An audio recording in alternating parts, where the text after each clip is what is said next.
Bismillahirrahmanirrahim. Assalamualaikum warahmatullahi wabarakatuh. Bapak Ibu yang kami hormati, para pejuang informasi 4.1, izinkan kami pada kesempatan ini ingin menyampaikan tutorial tentang alur pengisian aplikasi e-formasi 4.1. Di dalam aplikasi e-formasi 4.1 ini, user dibagi menjadi dua. Yang pertama user organisasi, yang kedua user kepegawaian. Di dalam user organisasi, Bapak Ibu dimintakan untuk menginput, memperbaharui data peta jabatan. Yang pertama, kemudian yang kedua menginput data anjab atau memperbaharui data anjab. Kemudian yang ketiga memasukkan data ABK, analisis beban kerja. Dan yang keempat menginput data kelas jabatan. Untuk user yang kedua, yaitu user kepegawaian, tugasnya yaitu menginput NIP setiap PNS yang sudah kita buatkan tadi di rumah peta jabatan. Nama jabatannya dimasukkan NIP. Jika jabatan tersebut diisi oleh seorang PNS, maka kita wajib memasukkan NIP ASN ke dalam peta jabatan. Kemudian tugas yang selanjutnya yaitu mengisi usul kebutuhan ASN. Nanti kita melihat dari kolom kekurangan atau kebutuhan. Kalau dia kurang nanti diinput usul kebutuhan ASN-nya. Baik, kita lanjut ke video yang pertama, yaitu penginputan peta jabatan. Check it out.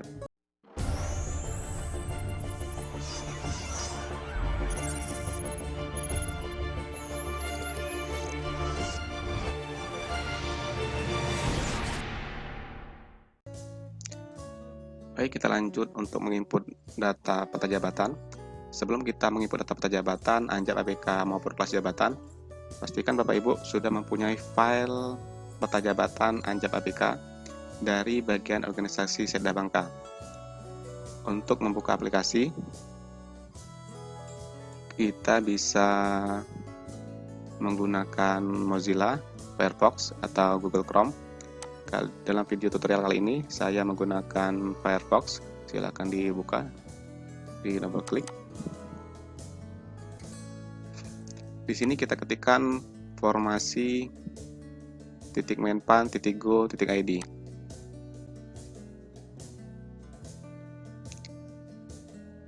Kita masukkan user organisasi.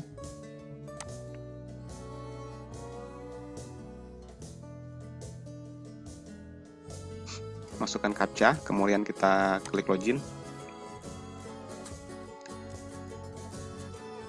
Nah, nanti di sini tampil menu informasi, ada home, draft, pengaturan, dan bantuan.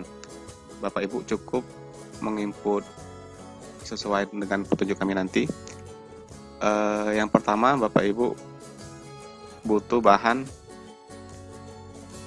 peta jabatan. Peta jabatan, silakan dibuka peta jabatan. Nah, ini adalah peta jabatan dari BKP SDM Kabupaten Bangka tahun 2019. Jadi tugas dari Bapak Ibu dicek data peta jabatan yang ada di Excel, kemudian dicocokkan dengan yang ada di aplikasi. Untuk memudahkan penginputan, ini dibikin dua layar seperti ini. Double klik aja. Ini nanti digeser, di drag, diklik tahan, geser gitu ya. Nah, nanti untuk input peta jabatan, Bapak Ibu silakan klik menu draft, kemudian pilih Bizetting.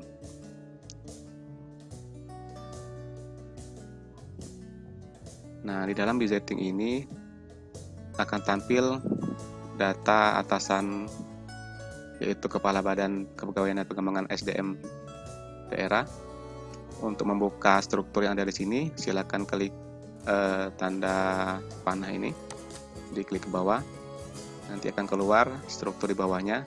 Jadi tugas Bapak Ibu dicek satu persatu, dibuka, diklik, kita cocokkan dengan yang di Excel. Yang pertama kita cek petugas keamanan, ini ada, sudah ada, karena memang sudah pernah diinput di tahun 2017-2018. Kemudian yang kedua, pengadministrasi sarana-prasarana, sini ada, pengemudi ada, pengadministrasi persuratan ada, pengolah data, nah di sini tidak ada, pramu kebersihan, dan yang terakhir pemubakti ada. Di sini yang tidak sama adalah pengelola kepegawaian, sedangkan di aplikasi di sini tertera pengelola data. Jadi tugas kita memperbaharui data yang di aplikasi, disamakan dengan yang ada di peta jabatan. Cara mengubah nama jabatan ini, Bapak Ibu silakan klik kanan, pilih edit. Klik kanan di nama jabatan, pilih edit.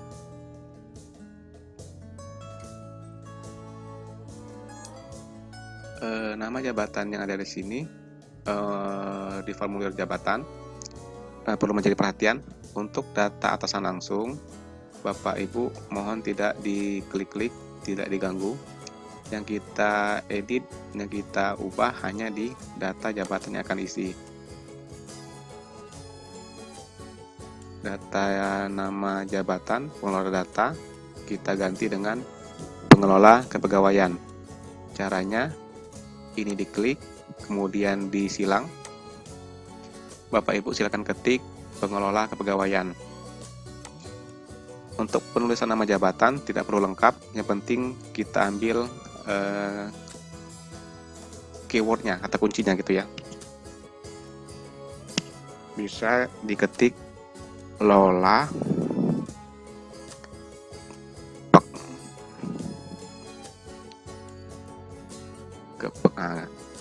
nanti kalau sudah tampil seperti ini, baru kita pilih nama jabatan yang tampil di bawah.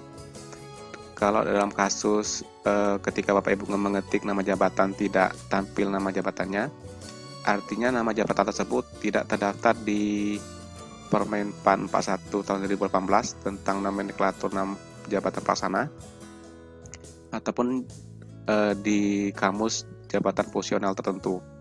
Jadi Bapak Ibu silakan koordinasi lagi dengan bagian organisasi untuk mengecek nama jabatan tersebut.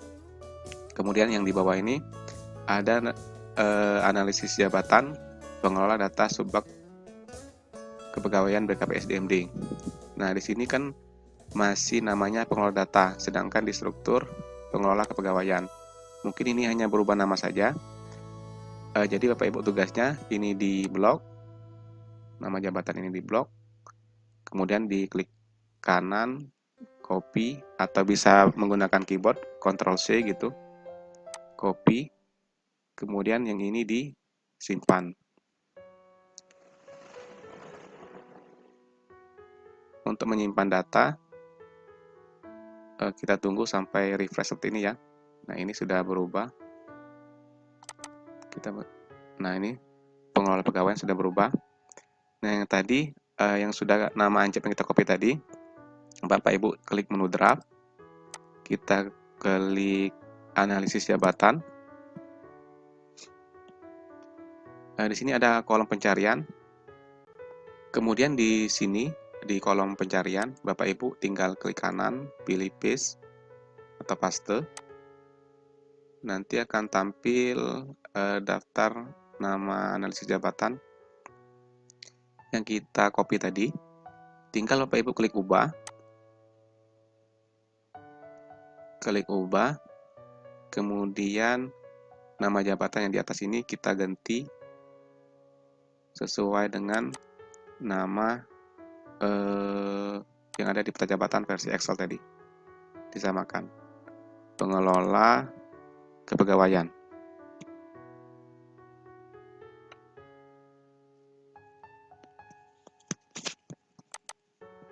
Nah, kalau sudah, klik klik tombol ubah judul. Selanjutnya tugas untuk klik ubah seperti ini Bapak Ibu, pastikan sudah tampil sukses menyimpan data di atas. Kalau belum tampil tombol tersebut, artinya datanya masih loading dan belum tersimpan. Jangan mengklik menu yang lain.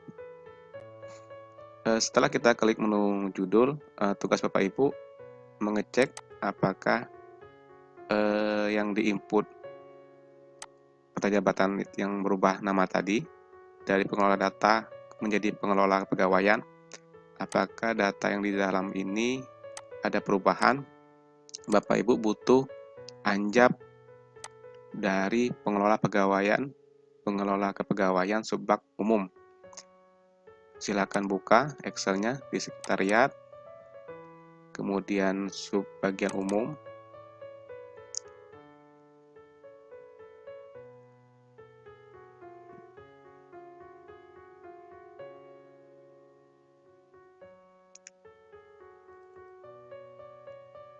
Nah, datanya kita ini pengelola kepegawaian.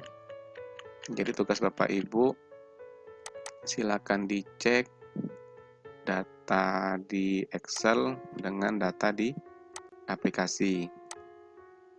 Nah, kayak ini.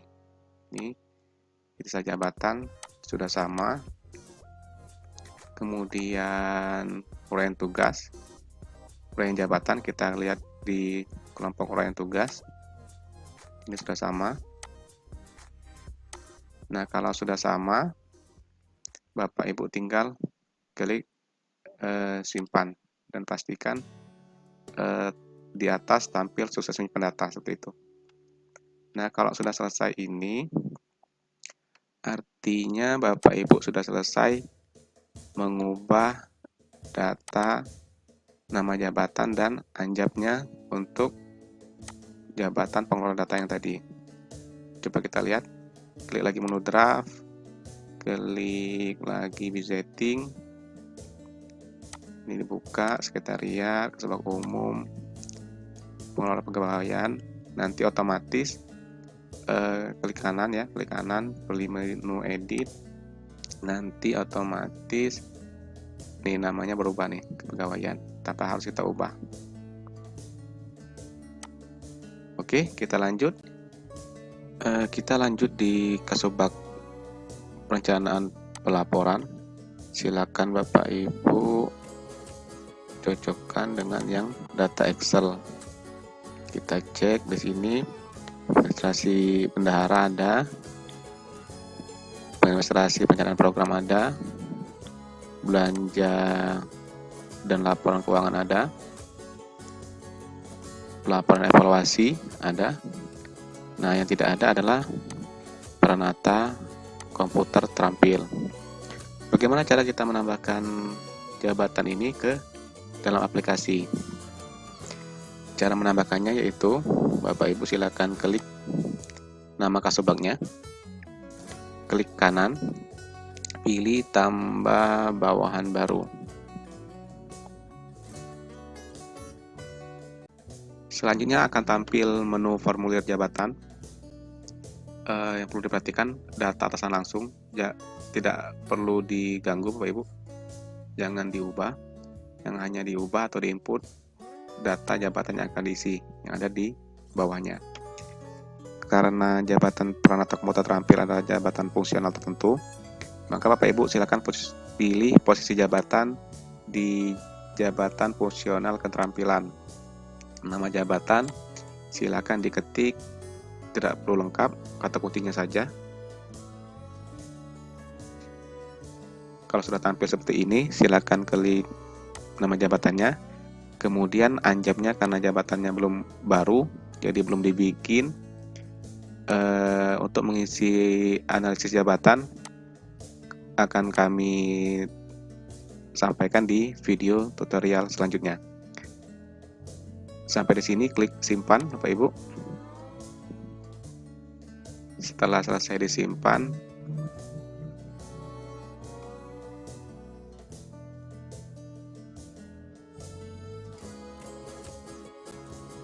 Setelah selesai disimpan, nanti data peralatan komputernya masuk dibawa ke Subbak Perencanaan Pelaporan dan Keuangan. Silakan Bapak Ibu teruskan ke bidang-bidang yang lain. Sekian video tutorial kami. Wassalamualaikum warahmatullahi wabarakatuh.